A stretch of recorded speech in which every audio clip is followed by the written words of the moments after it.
출애굽기 9장 본문에서 히브리 사람의 하나님이란 표현이 나옵니다. 히브리라는 말의 유래는 몇 가지가 있지만 이주한 자란 의미가 있습니다. 갈대아 우르에 살던 아브람에게 하나님은 찾아오셔서 아브람을 초대하고 있습니다.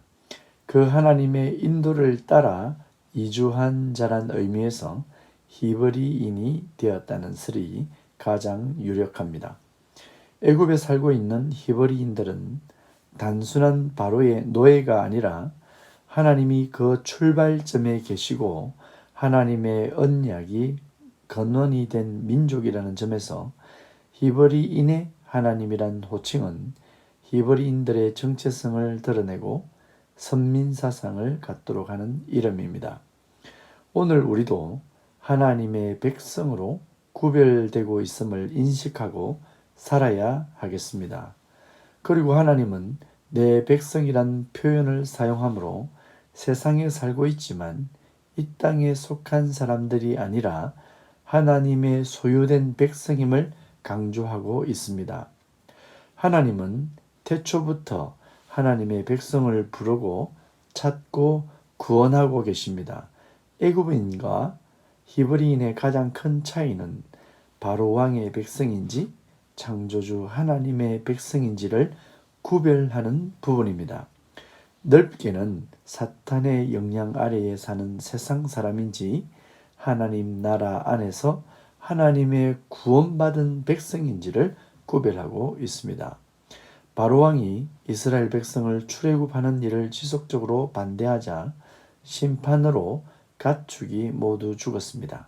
가축은 사람들 옆에서 가장 큰 도움을 주는 동물들입니다.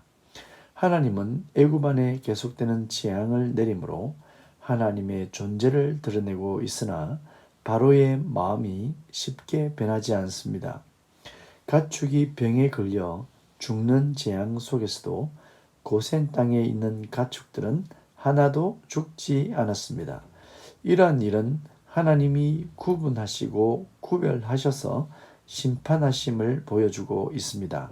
가축을 지으신 하나님이 한 생명 하나하나를 구별하고 그것들의 생명의 주인 되심을 보여주고 있습니다. 바로의 마음은 완강했습니다. 하나님과 겨루는 존재는 악한 영적인 존재들입니다. 바로왕은 세상 임금이라는 상징성을 가지고 있는 존재입니다. 그가 세상에서 높음이나 강함으로 하나님을 이길 듯 하지만 그는 하나님을 이길 수 없습니다. 반복된 패배로 인해 바로왕은 완전히 굴복하게 될 것입니다. 모세는 화덕에서 제 두 움큼을 준비하여 하늘로 날립니다. 그 티끌이 날려서 사람과 짐승들에게 붙어 악성 종양이 발병했습니다. 사실 하나님은 사람을 창조하실 때 흙으로 만드셨습니다. 흙은 아무것도 아니지만 흙에 하나님의 생기가 부어지자 사람이 되었습니다. 이제 먼지로 독종을 발병시킵니다. 하나님의 사랑과 구원이 빠진 존재는 흙에 불과하며 악성 종양과 같은 존재일 뿐입니다. 바로왕은 그 마음이 계속 완악해졌고 하나님의 말씀을 듣지 않습니다. 하나님은 온 천하에 하나님의 존재를 드러내고 싶어 하십니다. 이제 우박이 하늘에서 떨어집니다.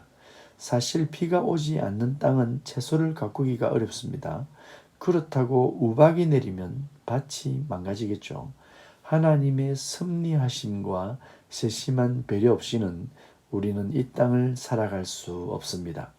우박이 내릴 것이 경고되고 애굽인들과 남은 모든 가축이나 짐승들은 집으로 피신을 해야 했습니다. 피신한 가축과 사람은 살았지만 그 경고를 무시한 사람은 죽었습니다. 하나님의 경고를 무시하고 조롱하는 결과는 심판입니다. 우박과 불덩이가 함께 온 애굽 전역에 내렸습니다. 이 같은 일은 전에 없던 일이었습니다. 그러나 고센 땅에는 우박이 내리지 않았습니다. 심판은 전적인 하나님의 능력입니다. 바로왕으로 말미암아 그의 백성과 가축 그리고 짐승이 고난을 당하고 심판을 당합니다. 어디에 소속될 것이냐의 문제는 중요한 것입니다. 애굽인들은 세상 나라에 속해 바로 밑에 있는 자들이기에 하나님의 심판을 받고 있습니다. 그러나 구별된 장소 고센 땅은 하나님의 은혜를 누리고 이러한 심판이 침범하지 못합니다. 결국 사람은 나뉘어지게 될 것입니다. 당신은 어디에 속해 있어야 되겠습니까? 애굽에 존재하는 우상들은 이렇게 무력화되고 오히려 그 우상들로 인해 애굽인들은 큰 심판을 경험하게 됩니다. 우리는 이 세상에서 우상과 같은 존재를 붙들고 의지하고 살고 있지는 않습니까? 철저히 우상을 버리고 오직 여호와 하나님만 예배하는 인생이 되길 축복합니다. 사소한 것들이 심판의 도구가 되듯 사소한 것들이 우리의 마음을 빼앗기도 합니다. 영적으로 안전한 곳 고센 땅에서 심판을 피하고 그곳에서 하나님의 은혜를 체험하시길 축복합니다. 심판을 피할 곳은 오직 하나님의 은혜가 있는 곳입니다. 그곳은 평안을 주는 곳입니다. 영생을 주는 곳입니다. 고센 땅은 결국 하나님의 은혜가 있는 곳이며 구원의 장소입니다. 우리의 영원한 고센 땅은 예수 그리스도요 십자가입니다.